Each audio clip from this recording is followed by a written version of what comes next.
name is Graham Mason, and with me is Martin Carroll, who is helping with the images, and of course, the man sitting in the middle, Mr. Kevin Toms. So a round of applause for Kevin, please.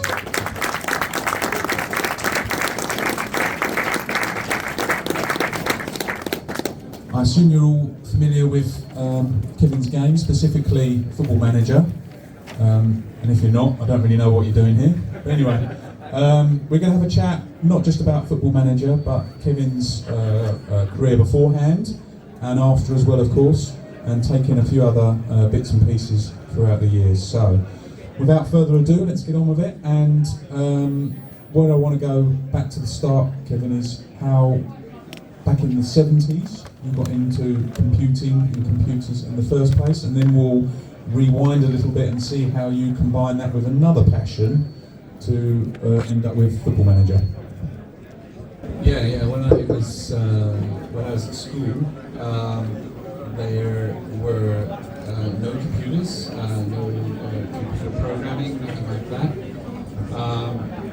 But somehow I can remember when I was asked about what career did I want to do. I knew about computer programming, and I said, I think I'd like to be a computer programmer. And I think at that time, I thought computer programming was where you go and do some work inside a computer. That's how much I knew about it, because I knew two type of programmers.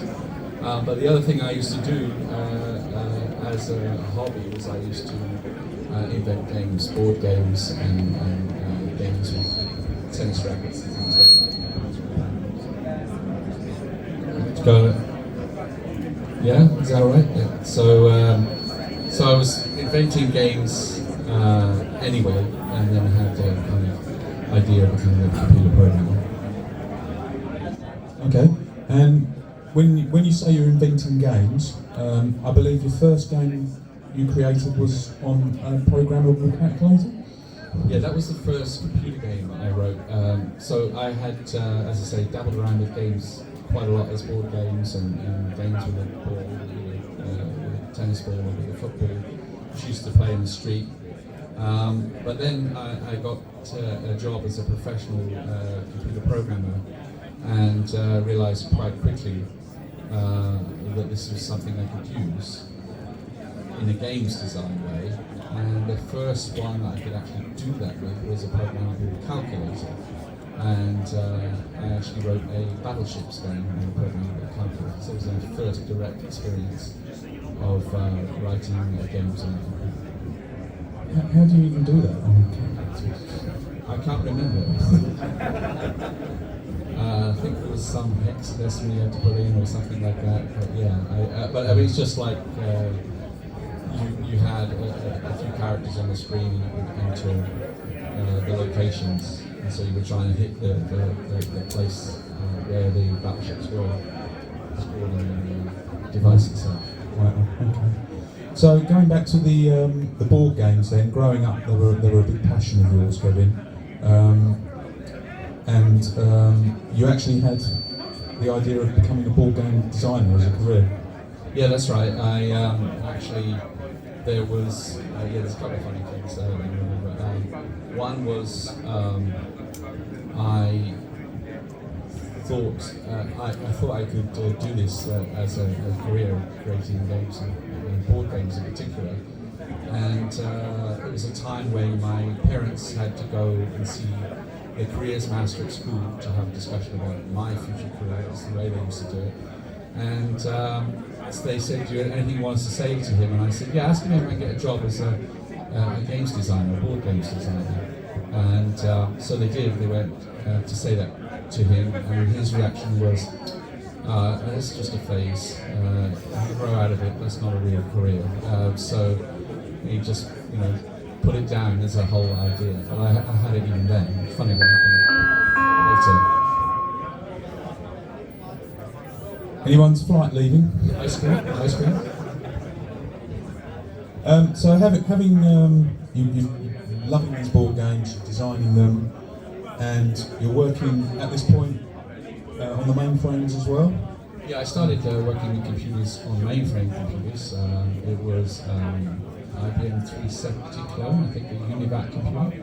So the first programming language I wrote was a language called PL1 by IBM, Programming Language 1, and then RPG, which is still around, actually. Wow. Yeah, RPG in the latest film, Report Program Generator, it was called IBM. Well, maybe it's time to make a comeback. Yeah, right, gaming RPG.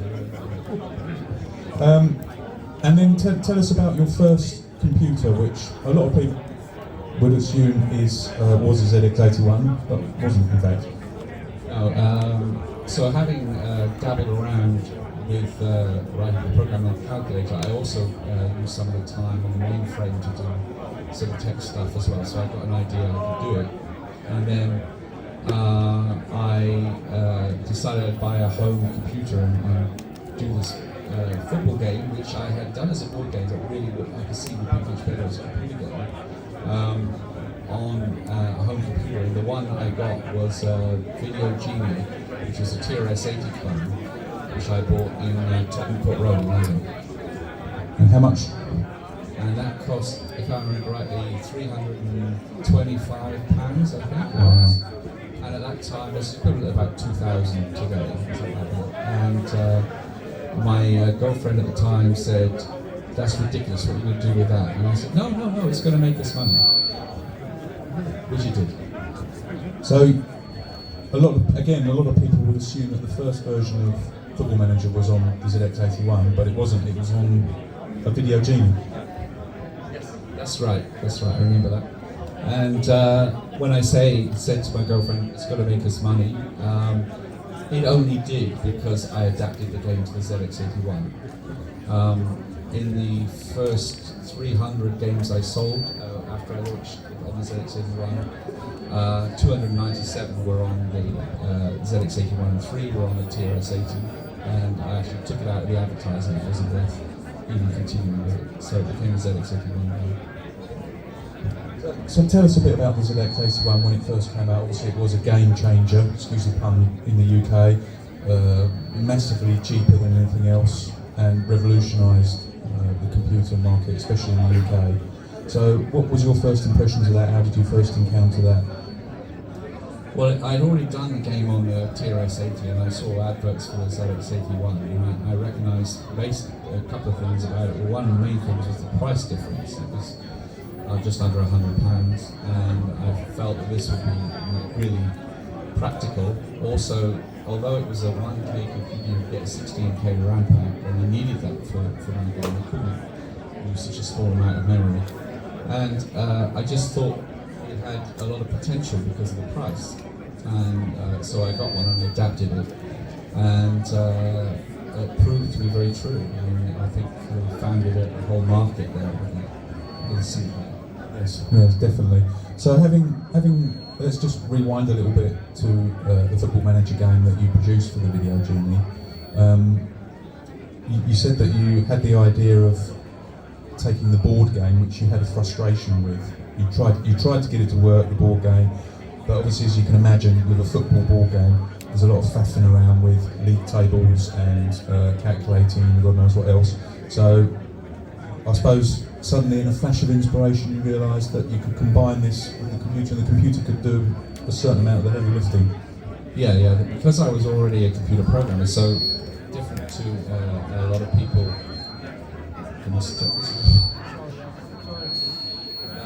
Different to a lot of people. That might have helped. No. Speaking of feedback from someone. Because I started as a professional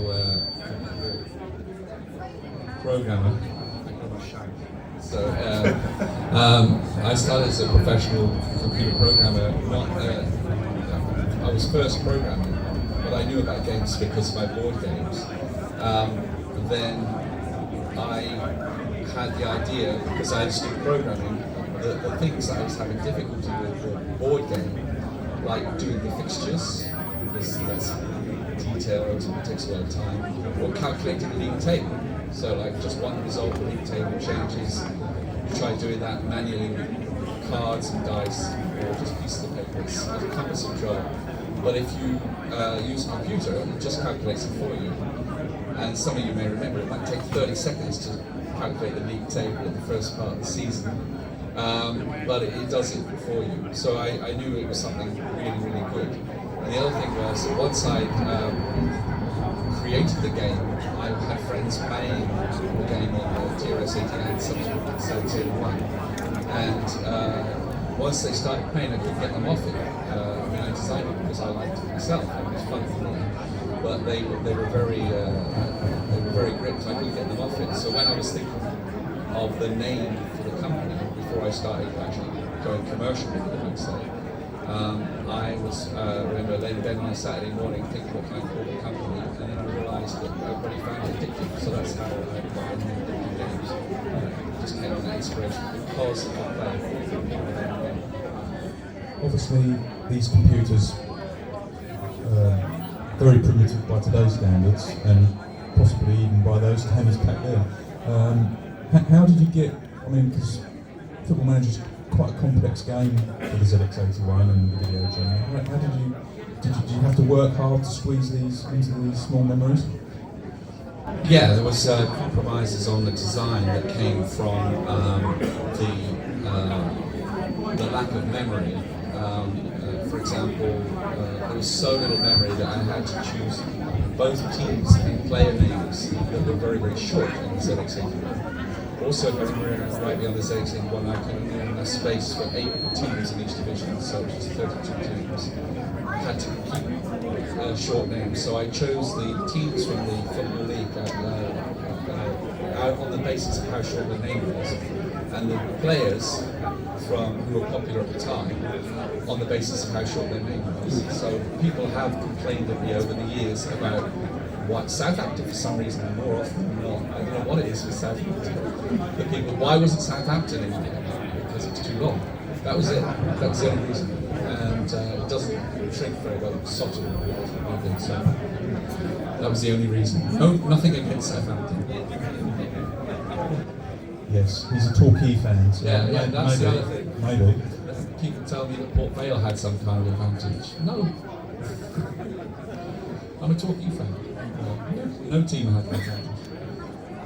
One of the controversial aspects of the game was the way that the player skills randomised at the end of each season. Why did you put that into the game, Kevin? That's a very good example of having to work with a small memory, because one of the key things of the game that makes it work is the balance of difficulty against what you do. It's a thing that's so important in a game like that you want to be, say you're playing that you're the best team playing against the worst team, you should win. But occasionally you might lose, just like real football. But if it happens too often, then it's a bit random and it's not believable.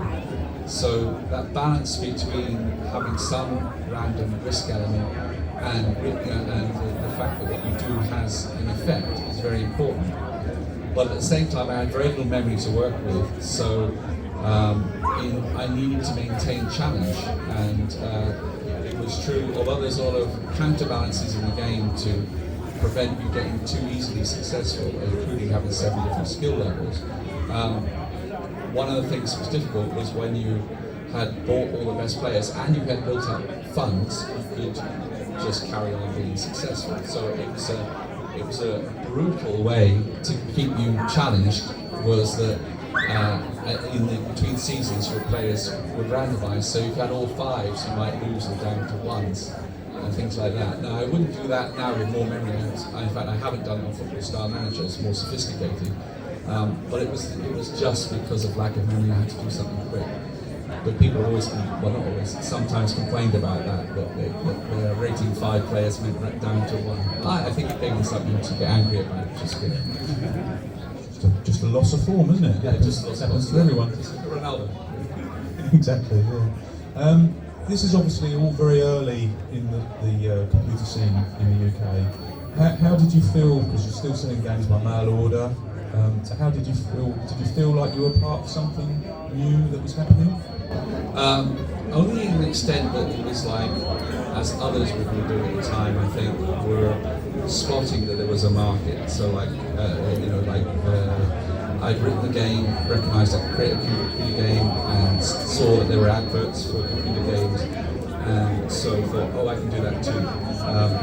But the realisation of how much we were in a new innovation of computer games, no. But it does make me remember that I was talking to an accountant and said I wanted to set up a company, and I told him what it was for, and he said, computer games. And he said, okay, well, we'll set it up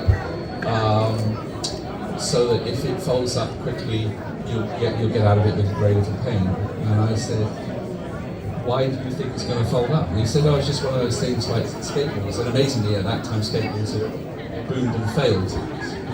Came back, of course. But so he thought it was just a fad, whereas I didn't see it that way at all. I saw it as a new place for games, which had been around for thousands of years. So it's just a way of playing games rather than a new thing in itself. Absolutely. Yeah. And talking of innovations, obviously nothing had really been on the market. Not really. There was a huge market for games at the time, but nothing had been seen like Football Manager before. It looked like a text adventure. How did people react to seeing it? Well, I mean, most of what other people were doing at the time were arcade clones fitting into small amounts of memory, like Space Invaders and things like that. So I had to explain to people what it was when I was demonstrating it at shows. The adverts explained it as well as best they could, but the shows I was explaining it to people, and then they would start playing it, and then they would demonstrate it for you because they stayed there and sit there playing it. But yeah, it was completely novel to people at the time. The idea of a football management game instead of a Space Invaders playing something. It's the best sort of feedback. I like the feedback we're getting. Worse. Then I think comes a key moment. In I think it was 1982. W.H. Smith, presumably, or someone got in touch. So you must have been selling. The Football Manager must have been selling via mail order pretty well, and it got you noticed by W.H. Smith. Yeah, that was quite an interesting experience. So the game was being sold by mail order and at small specialist retailers. They were the ZX Microfairs that were kind of like this actually, they were I think all in London. We used to go to those, and then along with selling directly the games there would be someone coming up and saying, "Oh, I'm opening a shop selling computer games," because there was none. It's just hard to believe for people today, but there were no shops and no outlets for computer games. So he said, I'm opening a computer games shop and I'd like to stock your games. So we started having retailers buying like 10 games at a time or something like that. And then and it was packaged, if you guys know the blue or the red original packaging, the two-color packaging, just black printing on a coloured card. That was how it was sold. And then out of the blue, I got a call from a guy said, a buyer for W.H. Smith. I'm interested in stocking your game because we're doing computer games, and I'd like you to come down to see us in London and talk about it. And so, yeah, that happened. But it was. Shall I continue like that? So. Did they make you an offer you couldn't refuse? Yes. So, yeah, they did. It was. I actually took some advice first because this was new territory for me, and I got a business advisor, a local business advisor, and he said, they're going to ask for discount, and it's going to be more than 10 games, so what kind of discount should I give? And he said, I don't know for computer games because it's a new industry. He said, but I used to work in confectionery, work for Mars. Great comparison, and. He said we give discounts anything up to 70%, between 50 and 70%. So I thought, okay, well, at least I know a garden. So I thought, so I went down to see the buyer, and I had in mind that if it was 70%, I wouldn't be doing well, and 60% would be kind of okay, and trying to do better than that. Anyway, so he said to me, I like your game, I want to stock it, but we want full colour packaging, 4-colour they call it, but it's basically full colour packaging like that. And he said, can you do that? And I said, yes, of course. And then he said, okay, I want to buy 2,000 games and I want 55% discount, what do you think? And I said, well, I used my really strong negotiating skills that I've worked, and I said, yeah. Really tough guy, and Showed it. yeah. So it was amazing, obviously, to get the 2,000 sales, and then it went on from there. That actually meant I was still a programmer at the time, and that actually meant that I made the decision to go full time on that business, and so I did that. And then about a month later, my girlfriend rang and said, "Oh, we got another order from W.H. Smith." And I said, "What, already? That's fantastic." You know, because that order in itself was about the same as I was earning as a salary in the year, that first order. And she said to me, I said, "Well, how many are you asking for?" And she said, "Oh, it's 100. No, it's 1,000." She said, "I said, that's fantastic." So I said, "I did the right thing. I don't have to go back. You know, I can stay working on this." And I got home and it was 10,000. So yeah, it was amazing. So they obviously hugely expanded the market, and obviously it's W.H. Smith, so they're all over the UK. So they kicked off the business. And I think that happened to a few people as well. So,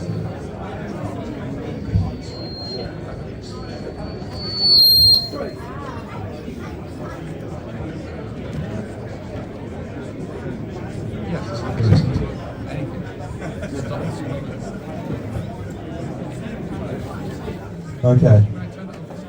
Yeah. All this time. So we've found Again, no? yeah. So yeah, the Video Gene. No. So we've skirted around it for a while, but we finally got there. The ZX Spectrum version of Football Manager, which again a lot of people thought was the first version, but it wasn't. And my God, we've got graphics. Haven't we? Have we? Imagine seeing this, a football match being played out in real time. Unbelievable. It's, you know, it seems primitive now, but you know, actually it does look like the England defence, doesn't it? A little bit. Oh, there you go. Liverpool scored. So we obviously the Spectrum had a much improved display over the ZX81. So presumably at this point you just suddenly thought, yeah, now's the time to jazz it up a little bit. and this works. Yes? Oh, good. That's a good solution. What happened was I already had the ZX81 out selling, and the Spectrum came along, and I could see an obvious migration to the Spectrum. But so the first thing I thought was, I don't have to have 8 teams in each division, I can have more teams. So I expanded it to 16 teams in the division, and players as well. But I also had the idea that I could match highlights, graphics to it.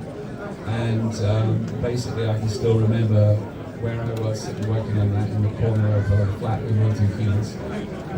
And worked for about 6 weeks on those graphics, just getting them in, working out how to do it, and with certain key things. I think the main key thing is, people talk to me about it at this show, it's not predictable. You can't know by how it starts what's going to happen. Even within the limitations that there is there, there is a kind of an infinite variation. And it doesn't pre-plan what's going to happen along the way. But yeah, so the gameplay works. That's the key thing. So when you see your striker in the bottom right-hand corner of the goal, and in the previous move he's just scored a goal from that position, it can easily shoot wide or something else happen. It's completely random each time. You can't predict what's going to happen. It's completely random in that there's no way of obviously it's not as vastly random as it doesn't. The number of variations I've never calculated is a lot, but there's nothing pre-programmed except what the players are deciding at each moment. But it is all connected, obviously, to the strengths of your team. So it's not a random act, otherwise you get bored. So it works. It connects to the game. Excellent. Okay. So now you're producing the Spectrum version with the new cover and so forth for W.H. Smith's, and something else has appeared on the cover. Or at some point it does. Not initially, maybe, but then there's another version, and oh, that's a handsome man, isn't it? So, a bit of a rarity at the time, but nice to see. So maybe you could explain to us how Kevin Tom's face appeared on the cover. I thought you were talking about the match action graphics in the bottom left-hand corner, actually. But yeah. Yeah, I mean, obviously you can see the packaging evolved over time. The logo changed as well at the top right. It was that one on the top and the right became the permanent logo, which I liked. Yeah, no, it was a very simple reason. People often ask me this, why that came about, and it wasn't intended to be unique, but it came fairly unique. It was really simple. I just thought this is I guess it was my creation, so it was. I'd done it, and I saw it as very similar to books and music. That's really all it was. And I thought, if the book author is usually shown on the cover after the photo, and musicians always, nobody cares what the publisher is of a song. They want to know who the musician is. So I just saw it as being exactly the same thing. And because it was my company, I could choose to do it.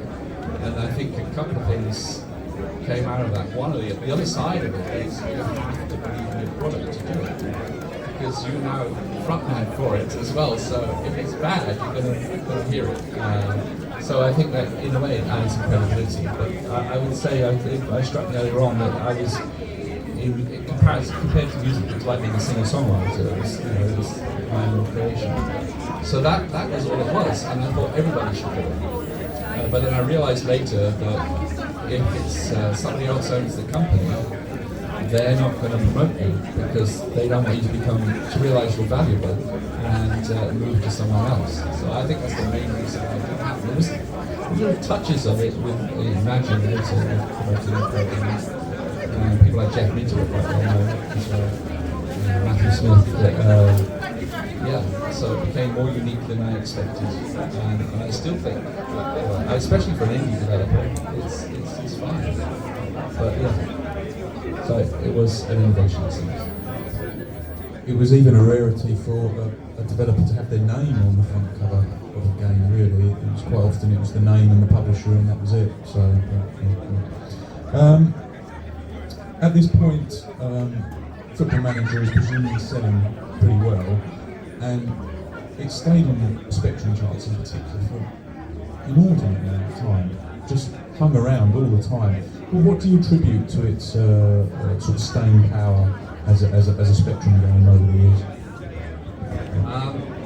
It wasn't, it was really unusual in that way, and for me it was kind of normal to be on the charts, to have the game on the charts for a very, very long time, years. Whereas a lot of games would go on for weeks. And I think because it wasn't a fashion item, it didn't rely on graphics innovation, or amazing innovation, if that's what graphics. It didn't rely on graphics innovation for what was good about it. It had more deeper content that kept going for a long time, and you could play it years later and still it feels good. You don't say, "Oh, it was good." The gameplay you build over time. So I think it's just the gameplay really. That was the key to it. Absolutely, because maybe it wasn't reliant on graphics, it didn't age perhaps in a way that other games did in the charts. Yeah. At this point, you're obviously busy selling Football Manager, and as you mentioned earlier, you've also started Addictive. So I imagine we're sort of into 83, 84 now, when the Spectrum's starting to really gain popularity and the magazines are starting to appear and so on. So how can you describe this sort of period? I mean, obviously you're selling Football Manager still. What else is going on, and how are you combining the roles now that you're sort of running Addictive and also programming as well? It was not good. What happened was I created something, then created a company, and the company started growing and started employing people to be able to function. And then I ended up in 2 roles, trying to write new games and also running a company. And there came a point later where I had to make a decision about that. But it was hard because I started the company when I was 24, and I knew nothing about running companies. I had a marketing sense, I think, but I was a developer with a marketing sense, probably more than anything. So yeah, I started employing people, I had to start dealing with all that, and then people started coming to us with their games to sell and things, trying to work out how to market it as well. But what was really hard was to get back to fully writing a game, because the original one was written just in my own time without any other pressures. But that was a difficult thing. Although I did eventually do Software Star president. Before we get on to, because Software Star is an interesting one, and president. Football Manager was ported to a lot of different versions of it. How many of those did you do in the end? Do you remember? And how many of those were you involved in yourself personally?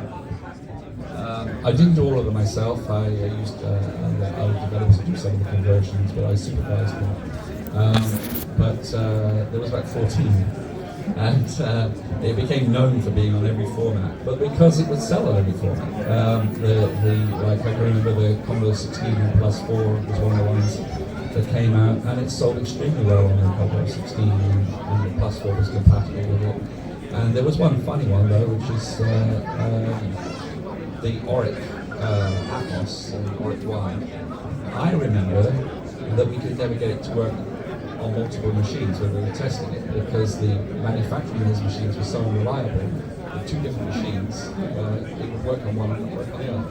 And I remember that we never launched it. And I've always said that, until the other day, a while back, somebody had a copy and pointed out to me that they'd got a copy. So that's where my memory failed completely. We did launch it, yeah. And was it after this point, was this when Software Star was your next game that you worked on? If I remember rightly, the conversions were going on in parallel, because Football Manager always had its market, and I wanted to do a new game, and if I was to go back in hindsight, I would do something different. But what I did with Software Star, which was actually a good game, and a lot of people like it, and I played it myself a few years ago, and thought, oh, it's better than I realised. Simple idea of, I think I got the inspiration from some board game, which I liked, and but I just thought capture some of the fun of running the software business. That was the idea behind it, and coping with marketing. And there's you might notice that some of the names, Peru Soft, maybe a little bit like Melbourne House, and things like that. Old gen, new generation. So yeah. Or maybe, no, Perth Hut was Melbourne House. Yeah, they all linked to something. Well, Alligator. So the names were all made up, but just spoofs of other real software names. And you had to try and succeed with your games. And, you had to balance between spending time developing the game. And then I remember, one thing I remember is that in the end, with the marketing, you had to choose whether to use hype or honesty. And hype was more risky, but if it paid off well. And honesty was more even, And you never know what's going to happen. But I got a letter once from someone who complained about that to me, and he said, "You've made hype produce better results than honesty. That's morally wrong," he said. And I was like, "It's a game, You shouldn't do that, It's just a game, Wasn't someone from Ocean, was it? And then after Software Star, was it Football Manager 2, or did you do President before then? I did President, and that was the last game that I did before I sold to Prism Leisure, and I spent a few years working in Prism Leisure. And I just want to say that sometimes I've told people I spent a few years in prison, and they look at me with raised eyebrows, and I said, I realise they think I said I spent a few years in prison. In prison. So which was it, prison or prison? Sorry. So I guess that might, I mean, when you look at the history of Football Manager, obviously it was a sales legend and was carrying on and on and on, and you're reporting it. So I guess in a way it's not a surprise that Football Manager 2 took so long to come along, but it did eventually. And what can you tell us about how that came about? One thing I say straight off is that I was doing something that I think Michael was talking about earlier on. He said he wanted to do something always that was something new for him. Now, if I was to do it all again, I would have done Football Manager 2 much earlier in myself, before I sold out, as an evolution, and not be saying, oh, I want to do something different, I want to do a game like soccer, I want to do a game about being present. But yeah, Football Manager 2 was when I was back full time, just doing a game, and it was a very successful game. It was #1 for 3 weeks or something. But as a project, it was really tough. I was working with a team of 6 other developers who were scattered all around the country, and I was doing part of the code, I was doing the engine, and then doing some of the graphics. And, it was launched, I think, 7 platforms and 5 languages, and my code was on all of them. So that was a really tough project, and I don't think I could do it again. But yeah, the game in the end was also a successful game, and a different design. How did you try and improve on the template that you, very good template you already laid down with Football Manager? I think one of the main areas was I was trying to do something different with the way you controlled the strategy of the game. So you had control across the whole pitch. I have some frustrations with it now when I see it now, but yeah, I can see what I was trying to do. Just add more, tactical and strategic elements to the match itself in particular. Was that in 1988? Or around that sort of area, I think, was it? So we're on the downward turn, I suppose, of the 8-bit market. So a lot of publishers, especially smaller publishers such as Addictive, struggled a little bit. How did, I mean, you're obviously owned by Prism, or they've got a large investment. How did things start to go pear-shaped, for want of a better phrase? Let's try to remember all the elements of it. I mean, I think that project in itself, or that product itself, was tougher, and and I think they were cutting back on certain things, which just making it tougher and tougher. So the load only got bigger and bigger, and then it did the World Cup with them. So yeah, and by that time it was really, really tough. It was a rushed project, a World Cup product. And that's very unpleasant when you're forced to do something without resources and without a reasonable deadline as well. So yeah, that was really a burning experience. Was that the end for Addictive at that point? You'd done the World Cup edition of Football Manager, and can't remember any other games around that sort of time. That was the last thing I did. In fact, there was a Football Manager 3 done by then, which I didn't not only have nothing to do with, but I didn't know anything about it. I was living abroad, so I had no idea what was happening. So I'm always saying to people that I had nothing to do with it. This is what I did.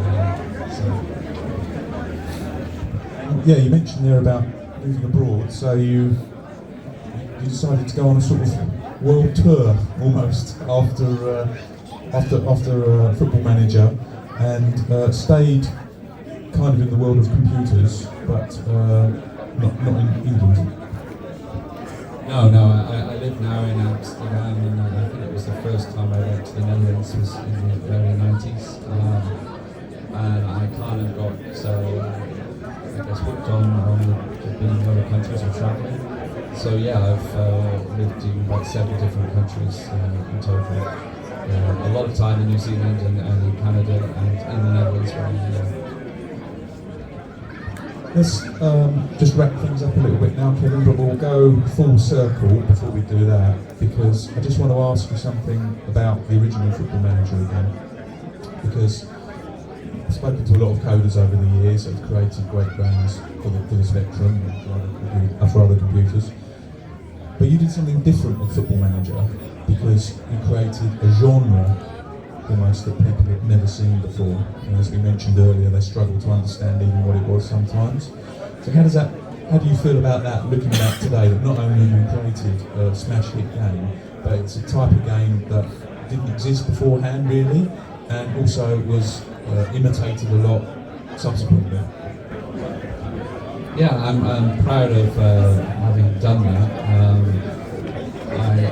I guess, yes, it was an innovation, I guess, at times, so yeah, I'm happy that I did that. I'm kind of happy that it still continues, and I haven't lost touch with it, because I come back to it again now. And obviously when I created Football Star Manager, when I created the game, that was nice, and that gave me the reward of and the internet, of making contact with people who were playing my games all those years ago, and there was no internet. I didn't know much about what they were doing and how much they were playing. So now I do, and I can continue like this now until now I'm just enjoying creating in my own time. Oh, and I seem to find it better to be independent as well. I like being able to make my own decisions about the games design. Almost come full circle in a way, isn't it? Mobile development in some ways. So tell us a bit about Football Star Manager then, the reboot from 2015. Yeah, that started as a project where I basically just put a message. I think I had about 300 followers at the time, just randomly found me on Facebook, or I think it was at the time. And I said, I could recreate my original game for mobile. The original Football Manager for mobile. Anybody interested? And there was a very strong reaction from the people that followed. And so I started the process, and I wrote it over, I think it was about 18 months. And it was a really enjoyable process. It was a very positive feeling when I created it, and I think that came out in the game itself. And I also found that I managed to recreate the gameplay feel of the original game. I did deliberately try and reproduce the game. It was completely freshly written. There's no code from the original or anything like that in there. The algorithms create the same result. But what I did do, in fact, I did it as a text version first, and then I added graphics and incrementally got to this stage, and found this stage to be sufficient. And in fact, the game has 3 modes for the matches. It has, you can play in text, so if you want to play text mode, you can play in stickman mode, like the Spectrum, or this with sort of more sprite-based graphics. But it's definitely retro. But as I said, people still play all the seasons, and then it evolved a little bit, and then I kind of stopped evolving it, not wanting to change it now because it recaptures the original game.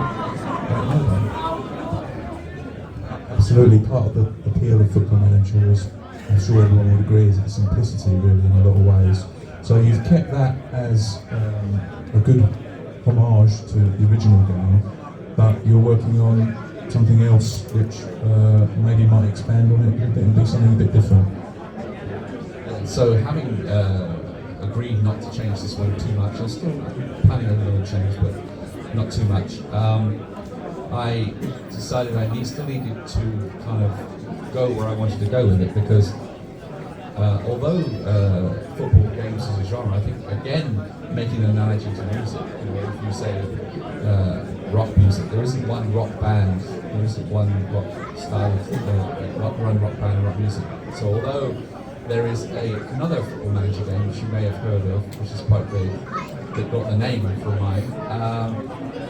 it's a different kind of game, and I think there's still space for this more accessible, straightforward game with the subtlety that I like to build in. So I've got a design. I've got a version that is in beta at the moment, but I'm going to release it early rather than wait to kind of fully complete the game and evolve the game live with people playing it on the app stores. And that allows me to go where I want to go with it and be tied to an original design. So I'm really looking forward to that process, which I expect to be starting at the beginning of the new year. Excellent, and I think the biggest compliment I can give you is that in researching this talk, I was playing the original Football Manager, well not the original, but the Spectrum version, and it was 8 o'clock at night, and next thing I knew it was 2 o'clock in the morning.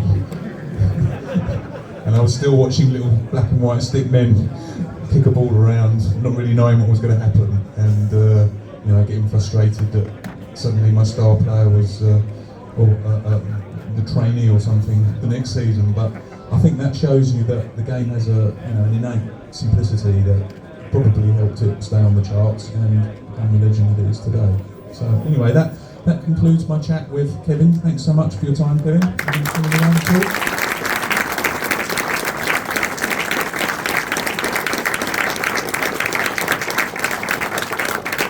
Do we have any Southampton fans that want to ask a question? What?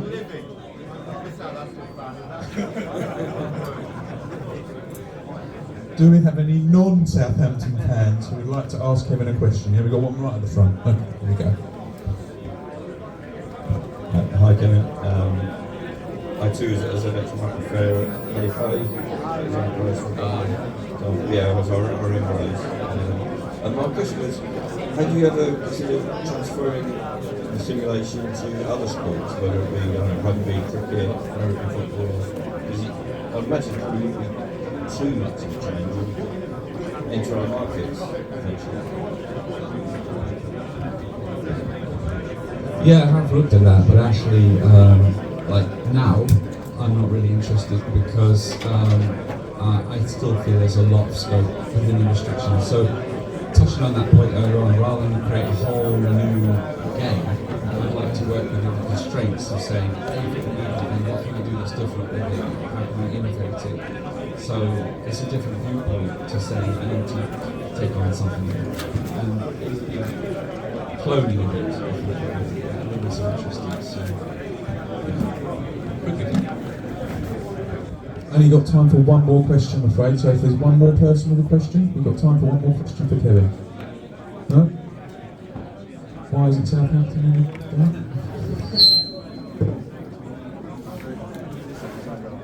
Yeah, we are.